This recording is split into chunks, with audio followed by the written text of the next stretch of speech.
बजरी माफिया को बजरी माफिया को दोषियों को माता की बजरी माफिया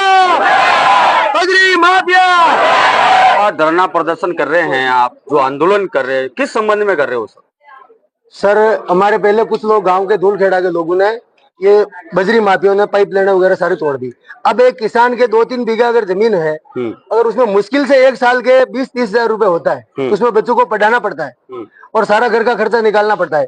अगर वो किसान की अगर पाइप लाइन टूट गई तो वो कहाँ से पैसा लेके आएंगे? तो लोग उनको समझाने के लिए गए कि भाई हमारा पाइप लाइन टूट जाएगी, आप दूर से खोदो, चारा गांव में से मत खोदो। तो वो लोगों ने उनको आवाज दबाने के लिए, उनकी लोगों की आवाज दबाने के लिए लूट के और SC/ST के मुकदमे दर्ज कर दिए। ये लोग लूट करे जैसे दिख रहे क्या आपको? नहीं, सही है। ये लोग लूट करे जैसे कोई नहीं है, सब ईमानदार आदमी है ये। लेकिन इनके ऊपर लूट के मुकदमे और SC/ST के मुकदमे दर्ज कर दिए इनकी आवाज दबाने के लिए। और कल हमारी बहन बेटी कुछ मजदूर को लेके बढ़िया की खुदाई करने के लिए जा रही थी, तो 2 लोग थे इनमें बजरी माफिया कि भाई ये नदी तो हमारे खरीदी हुई है, तो इसमें क्यों जा रहे हो आप?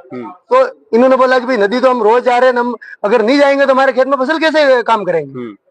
तो इन लोगों ने आक्रोश में आके इनके सारे कपड़े फाड़ दिए। एनी टाइम इनके पास पैसा खूब आ रहा है बजरी के, तो पूरे दिन दारू के नशे में रहते हैं, इनके पूरे कपड़े फाड़ दिए। और बीच में दूसरी औरतें हैं SC/ST की, वो बीच में बचाव करने के लिए आई, तो उनको इतनी जातिगत गाली गलौज दी गई और उनको भी मार पीट के। इस तरह की अगर प्रशासन की कंडीशन है तो आम लोग क्या करेंगे? अबे आज की इतनी धूप में लोगों की फसल खराब हो रही, वहाँ पे कोई काम करने वाले नहीं है, ऐसी धूप में सब बहन बेटी आपके सामने बैठी है।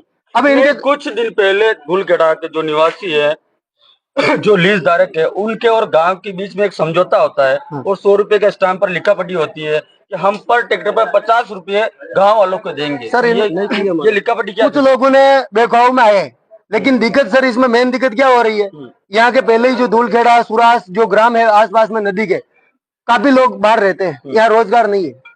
रोजगार यहाँ पे एक ही साधन है रोजगार का, अगर पानी होगा तो खेती बाड़ी होगी, अगर पानी नहीं होगा, अगर ये लोगों की एक बार बारिश हो जाए, नदी आ जाए, तो लोगों की आस रहती है कि यार 2-3 साल तक हमारा आज की मुख्य मांगे क्या है आप? आज तो कल जो बहन बेटी के साथ में इसने गलत किया, हमारी बहन बेटी को, उस दोषी को जल्दी से गिरफ्तार करें, यही मांगे। जो FIR दर्ज हुई और जो सभी धारा है उनकी ईमानदारी से कोई बढ़िया अधिकारी जांच करे और उनको गिरफ्तार करे तुरंत। अब नदी में हम कैसे जाएंगे? कोई लोग जाने के लिए तैयार नहीं है नदी में, और ये लोग और लोग ट्रैक्टर चलाते गांव में, और रोज की दिन दहाड़े ये घटना हो रही, कोई एक्सीडेंट हो जाता है, कुछ हो जाता है, और उनको तो कोई बोलते तो हमारे तो सारा प्रशासन।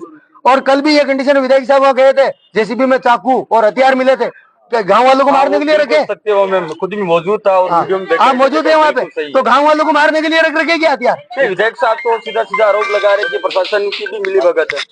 सर वो उनको पता होगा विधायक साहब को, हम तो विधायक साहब से भी है कि हमारे बीच में आवे और हमारी सुने, और जनता वोट दिया है तो उनकी एक ही है कि हमारा वोट दिया है तो हमारे लिए हमारा प्रतिनिधि काम करे। मुकदमा दर्ज हो गए सर, मुकदमे तो कितने दर्ज हो गए, FIR लग गई, आरोपी अरेस्ट हो गए।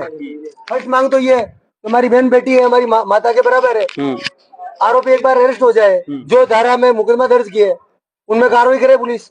दूसरी चीज ये सरकार से रिक्वेस्ट है हमारी, जो बजरी लीज है, जो हमने गांव लिखे इसमें थला से लेकर भटेवर तक, ये लीज कैंसिल हो जाए, क्योंकि सबसे ज्यादा लोग यहाँ के बाहर रहते हैं सर। तो जब तक आपकी मुख्य मांगे पूर्ण नहीं होगी तब तक आप धरने पर बैठे रहोगे? आज की जो मांग है मुख्य एक ही मांग है, आरोपी को गिरफ्तार करें। दूसरी है हमने 5 दिन का इनको टाइम दिया है, 5 दिन के अंदर आप जो भी अधिकारी है आप सरकार तक हमारी बात पहुंचाए और बजरी लीज को कैंसिल करा दे। बजरी हम नहीं करने देंगे, और जितनी गायें मरी है उनके जो प्रशासन कार्रवाई करे। अभी भी मरी हुई है जो खड्डे किए उसमें 15-15 फीट के खड्डे किए हुए वहाँ पे।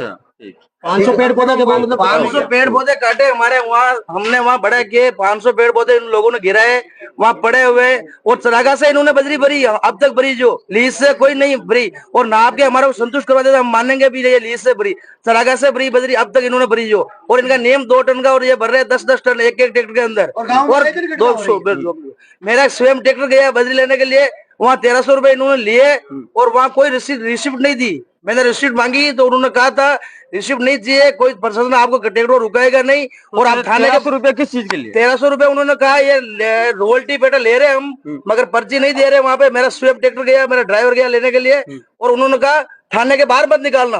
तो मैंने ड्राइवर को कॉल किया, भी तू वहां लेके आ, क्यों नहीं निकालेंगे, अपन तो पैसे दे के ला रहे, चोरी तो कर ही नहीं तो रहे। पैसा देने के बावजूद भी आपको हाँ, रसीद रिसिप्ट नहीं मिल रही, किसी ट्रैक्टर वाले को नहीं मिल रही अभी तक। इन्होंने ट्रैक्टर जितने भी भराए वो 2 नंबर से निकाले, इनकी जेबें भरने के लिए। अच्छा, ठीक है। हमारी मांगे है, सरकार की चीज है, सरकार को पैसे दिलाए, और सरकार की चीज जहाँ है, जो नंबर है वहां से ही ले, केवल वो नियम से ले। 2 टन का नियम है, 2 टन भरे, 20 टन ना भरे।